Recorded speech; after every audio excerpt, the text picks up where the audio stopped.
Chicken and orzo pasta has tender chicken thighs, some spinach, some tomatoes, and a lemony orzo pasta. And this is a really easy, budget-friendly meal that your whole family is going to love. Okay, so let's get started. I did mention in my other videos that I am revamping some of my older videos, my older recipes, and chicken and orzo pasta was one of the favorites among you guys. So I decided to redo it because I did change up the recipe just a little bit.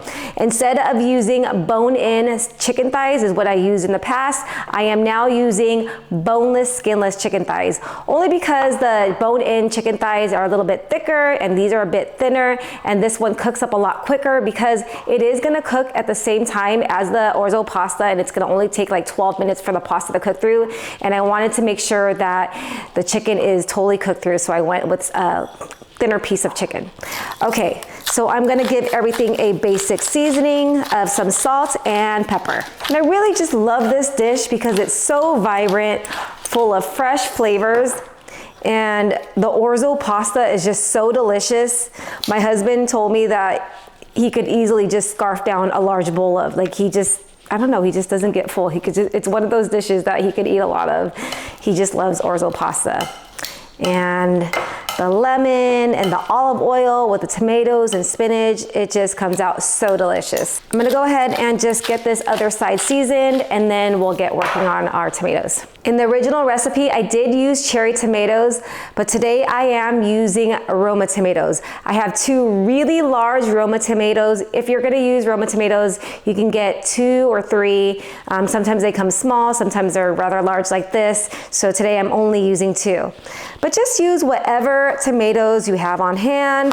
Like I mentioned earlier, I use cherry, you can use grape, whatever tomatoes you use will be fine. If you are using cherry or grape, just use, you know, it comes in a pint and you could use the whole pint, and then go ahead and just slice those in half. And if you're using these larger tomatoes, you wanna go ahead and dice them up. So I live in Southern California, and daylight savings just passed, and we are just so excited about that because we have longer days, and we don't feel so rushed and so rushed to eat dinner, more time outside, more sun. So I am just really happy about that. All right, so we are through with the tomatoes. I'm gonna go ahead and grab the rest of the ingredients that we're gonna be needing for the recipe. So we're also going to be needing some minced garlic. I have 4 cloves of minced garlic here. I have some orzo pasta. If you're not familiar with orzo pasta, it's pasta in the shape of rice, and it's just really delicious. The orzo is going to be cooking in some chicken broth. I have 4 cups of chicken broth here. We're going to be using this entire carton. Also have some lemon zest, the zest of 1 lemon, and then I have some lemon juice. You can go anywhere from about 3 to 4 tablespoons of lemon juice. I would start off with 3 tablespoons and then taste it and then add more as you go. And at the end, when it's through cooking, I'm also going to add in some baby spinach. In the original recipe, I did use kale, but I like to use spinach a lot just because I always have spinach in my fridge. I get a huge, large bag of it. It's really inexpensive at Costco. We just throw it into a lot of our recipes. But if you wanted to use kale, go ahead and do so. It just takes a little bit of a longer cooking time. Maybe like spinach will wilt down within a minute, and then for the kale, probably take a couple minutes because it is a little bit tougher. And at the very end, we are going to finish it with some extra virgin olive oil, which is going to give it some delicious flavor. Okay, we are ready to get cooking. Let's head over to the stove. All right, so I've got my pan heated to medium-high heat. Going to add some oil, and I'm going to sear the chicken. For this recipe, I do like to use my ceramic non-stick pan by Tramontina. I did get this one from Costco. I'm not sure if it was just like a seasonal thing. And it's perfect for this recipe because the orzo doesn't stick to the pan. All right, so I want the chicken to get nice and browned, so I'm gonna let it cook for about 4 minutes. All right, so it's been about 4 minutes. Let's go ahead and flip these guys over. See, they're nice and browned. All right, so we'll let this cook on the other side for another 4 minutes. I forgot to add that I did slice these chicken thighs in half Usually boneless, skinless chicken thighs, they come pretty long, so I always slice them in half to get them smaller in size. All right, so now I'm going to add in the tomatoes along with the garlic, season with some salt, and I'll cook this down for about 2 minutes. The tomatoes are nice and cooked down. Time to add in our orzo. I'm gonna go in with 2 cups of orzo. This makes quite a bit of orzo, but we're not using the entire package. Also going to add in a little bit more olive oil, and we'll cook this for another minute. All right, so it's time to add in our chicken broth. And I'm going to use this entire carton of chicken broth because that is what we are going to be using to cook up our orzo to get it nice and tender.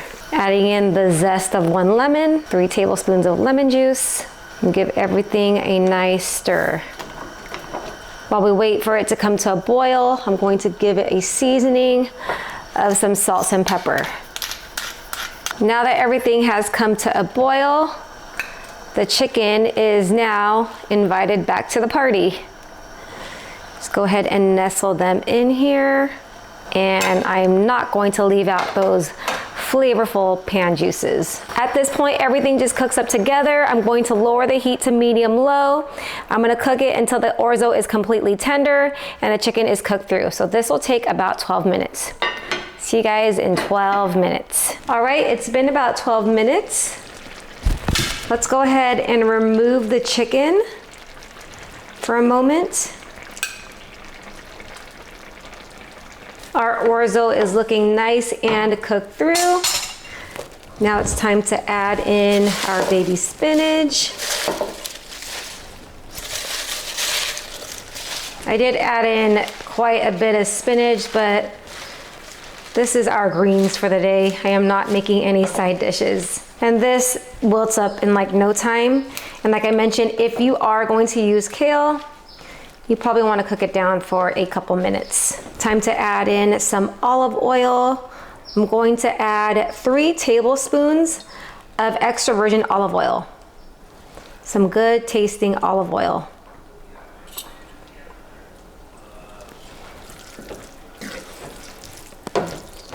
I'm going to give it a taste to see if any additional seasonings are required.